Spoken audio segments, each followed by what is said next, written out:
பாசமுள்ள விருச்சிகராசினியர்கள் அனைவருக்கும் வணக்கம். 3 நிமிட இந்த பதிவை முழுமையாக பார்த்து இந்த வீடியோ உங்களுக்கு பிடித்திருந்தால் சிவவாக்கு சேனலை சப்ஸ்கிரைப் செய்ய மறக்காதீர்கள். அதோடு வீடியோவை லைக் செய்து திருச்சிற்றம்பலம் என்று கமெண்ட் செய்யுங்கள். உங்கள் மதிப்புமிக்க ஆதரவிற்கு மிக்க நன்றி. உங்களுக்கான மார்கழி மாத ராசி பலன்களை பார்க்கும் முன் இந்த மாத கிரக நிலைகளை பார்த்துவிடலாம். சனி மற்றும் ராகு கும்பராசியில் உள்ளனர். குரு பகவான் மிதுன ராசியில் வக்ரகதியில் உள்ளார்.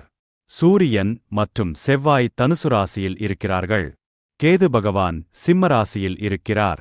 புதன் மற்றும் சுக்கிரன் விருச்சிக ராசியில் உள்ளனர். மார்கழி 7ஆம் தேதி சுக்கிர பகவான் விருச்சிக ராசியிலிருந்து தனுசு ராசிக்கு பெயர்ச்சியாகிறார். மார்கழி 10ஆம் தேதி புதன் பகவான் விருச்சிகத்திலிருந்து தனுசுக்கு பெயர்ச்சியாகிறார்.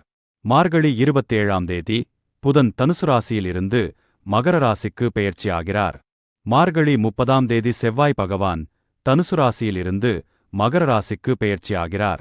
அனைத்து ராசியிலும் அவரவர் கர்மவினைகளுக்கேற்ப யோகங்களை அனுபவிப்பவர்களும் அவயோகங்களை அனுபவிப்பவர்களும் இருக்கின்றார்கள் என்பதே உண்மை. ஒருவருக்கு யோகங்களும் அவயோகங்களும் மாறி மாறி வந்து கொண்டிருக்கும். ஒரு நல்ல ஜோதிடருக்கு இந்த 2 நிலைகளையும் பிரித்து பலன் சொல்ல தெரிந்திருக்க வேண்டும். குறிப்பாக அவயோகங்களிலிருந்து விடுபட இறை வழிபாட்டு முறைகளை கற்றுக் கொடுக்க வேண்டும். இதுவே முழுமையான ராசி பலன் சொல்லும் முறை. விருச்சிக ராசிக்கு இந்த மாதம் குருமிதுனத்தில் வக்ரகதியில் இருப்பது சிறப்பான யோகங்களை கொடுக்கும். நீங்கள் தொட்டதெல்லாம் பொன்னாகும். தொழில் வியாபாரம் உத்தியோகம் எதுவாக இருந்தாலும் உங்களுக்கு அசுர வளர்ச்சிதான். சிம்மகேதுவால் ஆன்மீகத்தில் ஈடுபாடு அதிகரிக்கும். 4ஆம் இடத்து சனியால் காரிய தடைகள் மற்றும் தாமதங்கள் இருக்கத்தான் செய்யும். இருப்பினும் குருபலத்தால் தடைகளைத் தகர்த்து முன்னேறுவீர்கள். 4ஆம் இடத்து ராகுவால் வருமானத்திற்கு குறைவு இருக்காது. புதிய முயற்சிகள் அனைத்தும் நிறைவேறும். உங்கள் செயல்களுக்கு புதிய அங்கீகாரம் கிடைக்கும். அரசு மற்றும் வெளிநாட்டு வேலை வாய்ப்புகள் பிரகாசமாக அமையும். உங்களுக்கு பணம் பல வழிகளில் வருவது நிச்சயம் என்றாலும் கூட இவை அனைத்தும் கிரகநிலைகளின்படி உங்களுக்கான பொதுப்பலன்களே ஆகும்.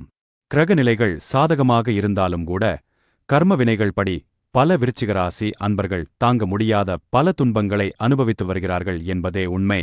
அவயோகங்களை தொடர்ந்து சந்தித்து வரும் விருச்சிகராசி அன்பர்கள் இந்த மாதம் முழுவதும் சிவசக்தி வழிபாடு செய்வதன் மூலம் அவயோகங்கள் அனைத்தும் யோகங்களாக மாறி மங்களம் உண்டாகும். அன்பு விருச்சிகராசி அன்பர்களே, சிவவாக்கை நம்புங்கள். நல்லதே நடக்கும்.